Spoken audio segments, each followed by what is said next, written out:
ঠাকুর ঘরে store room. ঠাকুর ঘর তো সব বাড়িতেই নিশ্চয়ই স্টোর রুম। আজকে স্কুল আছে, অনলাইন ক্লাস আছে, সেই জন্য আগে এটা বসালাম। এই গরমের দিনে সব থেকে প্রয়োজনীয় জিনিস, তাই কি না? দেখো এখানে ভর্তি গোবর, এগুলো এখন তুলবো। মেয়ের যেহেতু ক্লাস চলছে, অন্য সময় তো আমি নড়তেও পারি না অনলাইন ক্লাস হলে। আজকে ওর বাবা যেহেতু বাড়িতে আছে, তাই আমি ভাবলাম এই কাজটা আমি ছায়া ছায়া আছে করে ফেলি। এই দেখো 1 কাপ চা, আর এটা কে বানিয়ে দিয়েছে জানো?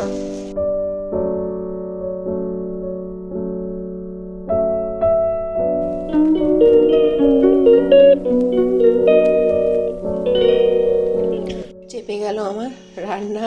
প্রথমেই ঘুম থেকে উঠেই আগে মেয়ের জন্য এটা চাপাতে হলো। আজকে ওর আজকে স্কুল আছে, অনলাইন ক্লাস আছে, সেই জন্য আগে এটা বসালাম একটু চালে ডালে সবজি দিয়ে।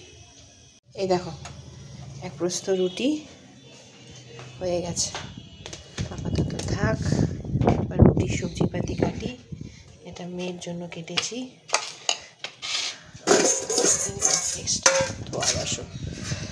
ঠাকুর ঘরে স্টোর রুম। ঠাকুর ঘর তো সব বাড়িতেই নিশ্চয়ই স্টোর রুম। এখান থেকে চাল নেব। চালে দেখো এগুলো দিয়ে রাখতে হয়, নাহলে চালে পোকা ধরে যায়। আর এটা হচ্ছে আমরা একটা পুজো করি, সেই পুজোতে আতপ চাল লাগে ঠাকুরকে দেওয়ার জন্য।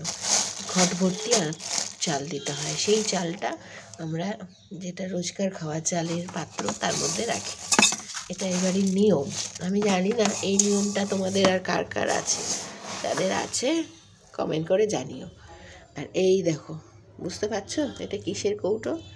হ্যাঁ, গোপাল। দাঁড়াও একটু দেখাই ঘুরিয়ে। গোপাল 100। এই জর্দার কৌটো প্রতি মাসে আমার 2.5টা লাগে। কে খায় জানো? আমার শাশুড়ি মা। গোপাল 100 খায়। এই এত বড় কৌটোটা, এটা একটা কৌটো মানে 250 গ্রাম চাল। এটা ভর্তি মানে 250 গ্রাম চাল। আর এই কৌটো 2.5টা লাগে। দিনকে দিন বাড়ছে। প্রথম আমি বিয়ে হয়ে এসে দেখেছি 1.5টার মতো লাগে। তখন আমার শ্বশুরমশাই ছিলেন, হয়তো তার ভয়েই কম খেতেন। আবার শ্বশুরমশাইও কিন্তু খেতেন দিনে 3টে থেকে 4টে জর্দা পান, তারপরেও 1.5টার মতো লাগতো। সেটা এই এত বছরে গিয়ে 2.5টার মতো লেগেছে। আসলে ওনাকে শাসন করার জন্য তো শ্বশুরমশাই নেই, আর ওনাকে কে শাসন করবে বলো? যা চায় সেটাই দেওয়া হয়। আর অনেকটাই বয়স হয়ে গেছে এখন, আর কি বলবো আর কি বলবো না। যাই হোক, এই হচ্ছে ঘটনা। এই গোপাল জর্দার কৌটো। তোমরা আবার ভেবো না যে আমি এটার অ্যাড দিচ্ছি। যারা হঠাৎ করে দেখছো তাদেরকে বলছি। তা স্টোর রুম থেকে প্রতিদিনই এখান থেকেই নিতে হয় চাল। সব ওইখানে একটা কৌটো ছিল, কিন্তু সেই কৌটোটা না দেখছি 2-3 দিনের পরেই কৌটোটার মধ্যে পোকা লেগে যাচ্ছে। আমি ওই জন্য ভাবলাম না, বড় কৌটো থেকেই নিই। চলো নিয়ে নিলাম চাল। এইবারে যেটা আসল করব সেটা হচ্ছে মুঠি ধরে ধরে তুলব 3 বার। তো তোমরা জানো, তাও যারা জানো না, যারা নতুন সংসার করছো তাদের জন্য করলাম। মুঠিটা ধরে এই পাত্রেই আবার রেখে দেবে 3 বার। চলো এবার এটাকে ধুয়ে বেছে নিই। দাঁড়া রে আর করিস না।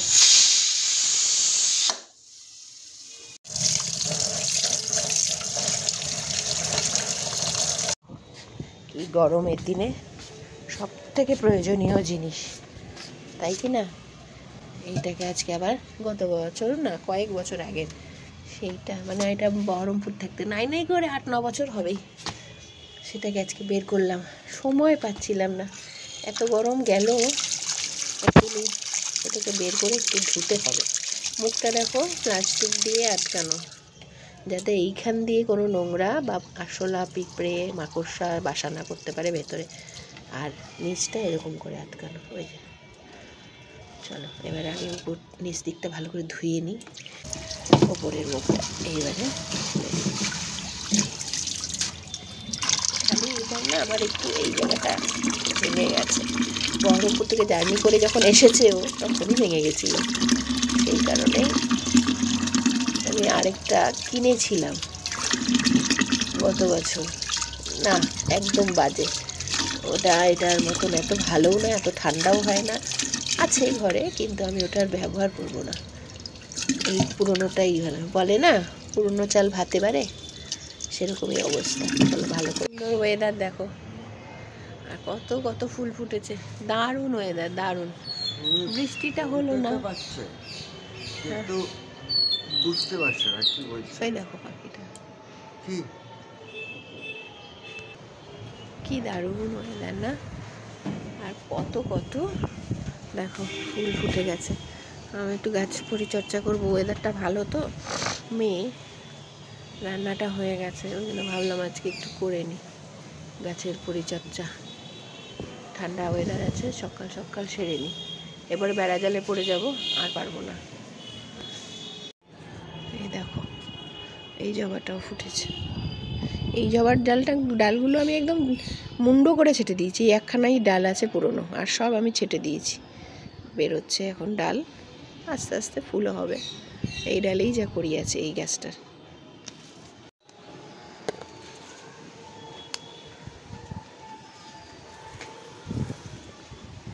বন্ধুরা, আশা করি সকলে তোমরা ভালো আছো। আর তোমাদের ভালোবাসায় আমরা সত্যি অনেক অনেক ভালো আছি।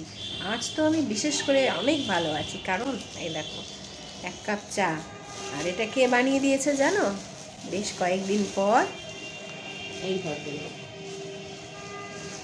আমায় বলছে একটু চা করি, তুমি একটু চা খাও। ছুটির দিনে উনি আমাকে গরমকালে শরবত আর চা খাওয়ার দিনে চা বা কফি এগুলো বানায়, আমাকে ঠিক কাজের মাঝে একবার করে দেয়। সেটা এতদিন পর আবার আমার জীবনে ফিরে আসুক, এটাই আমি তোমাদের কাছে প্রার্থনা করি। আশীর্বাদ করো বড়রা। চলো আজকের ব্লগটা শুরু করি। অনেকক্ষণ কাজ শুরু হয়ে গেছে অবশ্য, রান্নাবাড়ি কমপ্লিট হয়নি, সকালটুকু হয়েছে। একটু তাড়াহুড়ো ছিল, তাই জন্য তোমাদের সাথে কথা বলতে আসতে একটু দেরি হলো। কিসের তাড়াহুড়ো জানোই, মেয়ের অনলাইন ক্লাস চলছে, ও বসেছে, আমি ওই জন্য কাজগুলো সেরে নিতে পারছি। আর 2 দিন ধরে যে শরীর খারাপটা আমার চলছে, তার আজকে কিছুটা বহিঃপ্রকাশ আমি পেলাম। আমার কিন্তু নাক বন্ধ হয়ে গেছে, ঠান্ডা লেগেছে প্রচণ্ড। হয়তো সেই জন্য না মাথা ঘুরানো, কিন্তু আমার প্রচণ্ড সর্দিও লেগেছে। আসলে আমি যতবার বাইরে যাই ততবার ফিরে এসে মেয়ের জন্য স্নান করি। সে রাত্রেও ওকে নিয়ে হাঁটতে গেলেও আমাকে ফিরে এসে স্নান করতে হয়। তো 2 দিন ধরে ওয়েদারটা যেহেতু ডাউন, ওটা শরীর নিতে পারলো না, ঠান্ডা লেগে গেল। মানে নাকে কথা বাজছে, বুঝতেই পারছো। তা চলো আজকে এখন থেকেই তোমাদের সামনে এসে কথা বলাটা শুরু করলাম। আর পুরো ব্লগটা দেখতে থেকো, আশা করি ভালো লাগবে। আর যারা যারা আমার বন্ধু হয়েছো তাদের সকলকে অনেক অনেক ধন্যবাদ। প্রচুর বন্ধু আমার নতুন হচ্ছেন, তারা আমাকে সকলে অনেক কিছু মেসেজ করছেন, তার জন্য অনেক অনেক অসংখ্য ধন্যবাদ। যদিও পার্সোনালি সবসময় তো আমি অ্যান্সার দিতে পারছি না, সময়ের একটু অভাব এই মুহূর্তে, তবে চেষ্টা করছি বেশিরভাগ মানুষকেই অ্যান্সার দেওয়ার। তবে ব্লগেও বলছি, সকলে ভালো থেকো। সকলকে অসংখ্য ধন্যবাদ আমার সাথে বন্ধুত্ব করার জন্য। আর এইভাবেই আমাদের বন্ধুত্বটা চলতে থাকুক। প্রতিদিন আমার সাথে তোমরা এইভাবেই বন্ধুত্ব বজায় রাখো। আর আমি কথা দিচ্ছি, এরপরের থেকে না নামগুলো লিখে রাখবো বন্ধুদের, অবশ্যই ব্লগে বলবো তাদের নাম। হ্যাঁ, তা চলো শুরু করি ব্লগটা। তোমাদের জ্ঞাতার্থে জানাই, ওই ইলেকট্রিক কেটলি সুইচ অন করে গরম জলটা করে নেয়, নিয়ে এটার মধ্যে চাপাতে দিয়ে এটাকে দিয়ে এইভাবে দিয়ে এর মধ্যে গরম জল দেয়, দিয়ে চাটা বানায়। তা বলো কার বর এতটুকুও বা করে খাওয়ায়? আমার বর তো তাও করে খাওয়ায়, বলো তো। তাহলে যারা যারা করে না সেই সব স্বামীদের এই ভিডিওটা অবশ্যই দেখাও না গো। এমনি বললাম, সবাই আবার বরের সাথে ঝগড়া করতে শুরু করে দিও না কিন্তু। প্রত্যেকটা মানুষেরই কিছু না কিছু গুণ থাকে, খুঁজে নিতে হয়, তবেই সেটা সংসার জীবনের ঠিকঠাক রাস্তা। চলো কাজে ফিরি। এনো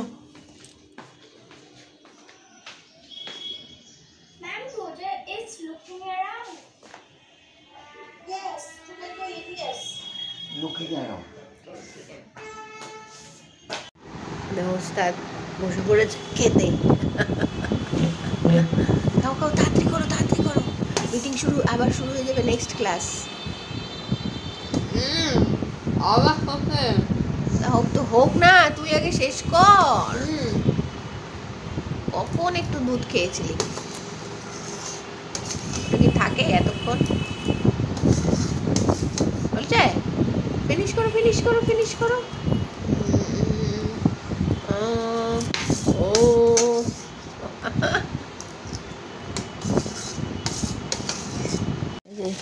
দেখো এখানে ভর্তি গোবর সার, এগুলো এখন তুলবো। মেয়ের যেহেতু ক্লাস চলছে, অন্য সময় তো আমি নড়তেও পারি না অনলাইন ক্লাস হলে। আজকে ওর বাবা যেহেতু বাড়িতে আছে, তাই আমি ভাবলাম এই কাজটা আমি ছায়া ছায়া আছে করে ফেলি, যেটুকু বাকি আছে।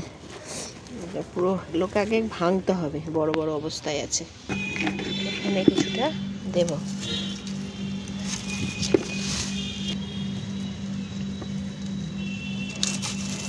চাপা দিয়ে দিতে হবে পাতা টাতা দিয়ে। ড্রাগন ফলের গাছে কিছুটা,